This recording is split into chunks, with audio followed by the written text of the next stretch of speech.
Remember, folks, if you missed any of the program, the podcast is available over on the right-hand side of the Infowarrior.com. So is the Listen Live button on the left-hand side. We've got pretty much an archive of the last 3 months' worth of shows. You can go to GCNlive.com and listen for the next 24 hours on demand. And, of course, you can go to the Infowarrior YouTube channel and check out the little kibbles and bits that are broadcast for free the next day. All right, let's take some calls at the end of the show. Let's go to Chris in it's Iowa. Chris in Iowa, what's up? Hey, Jason. How you doing? I just want to mention something about that last caller. Emission controls do not make your car get better gas mileage. They just make the reading that comes out the tailpipe smaller. Mm-hmm. You know, that all that stuff ends up in the evap system and other parts of the car. But those systems 90% of the time are not working correctly after about 10,000 miles on the car. Mm-hmm.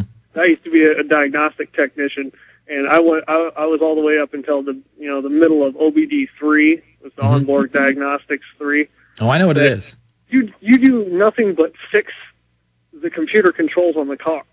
Mm-hmm. You know, they got to the point now where they separate the computer systems now into different blocks between engine, transmission, body control, just so you don't have to replace each one all of them all at once. You can do one at a time, then they can get you with more and more money that way.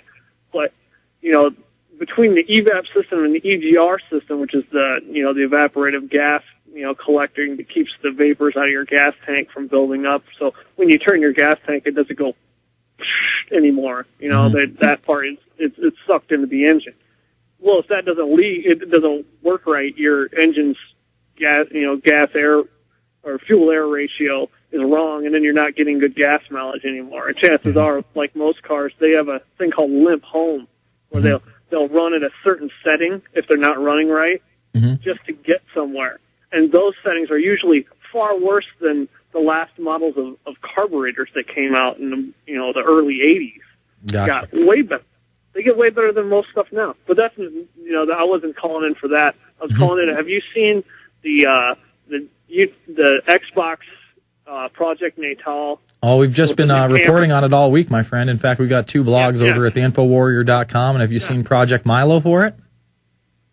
No, I haven't. If you compare this coming out, and I'm not sure if that's the same thing, and then there's a movie that's going to be coming out in September called Gamer that basically is revolving around this new, gaming technologies. Yeah, let's get it straight for people that don't know. Yeah, this thing has facial recognition. It has voice recognition. It's obviously a motion sensor for your entire body, and it interacts with AR characters such as Project Milo. Milo will be one of the first video games. If you haven't seen the Milo video game, you need to see Milo. It takes it to the next level. It really lets you know how advanced this is. And what you're doing is you're putting a biometric spying device in your living room, in your family's living room, that is connected to the internet 24/7, 365, unless you pull the plug. And most people will not have the know-how or even think about it to pull that Ethernet plug out. I got to let you go. One more caller, last caller. Donovan in Virginia, 50 seconds.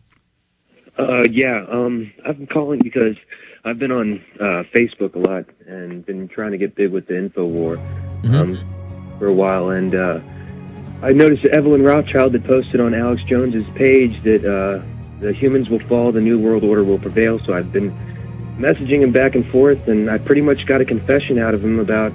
Yeah, but is it the real Rothschild? You sure it's not a dummy site? Well, you know what? Send me the conversation. Print it out or do a little print screen. Send it over to myspace.com/Jason Bermas. Thank you all for joining me. The website's theinfowarrior.com. Go get the podcast right now.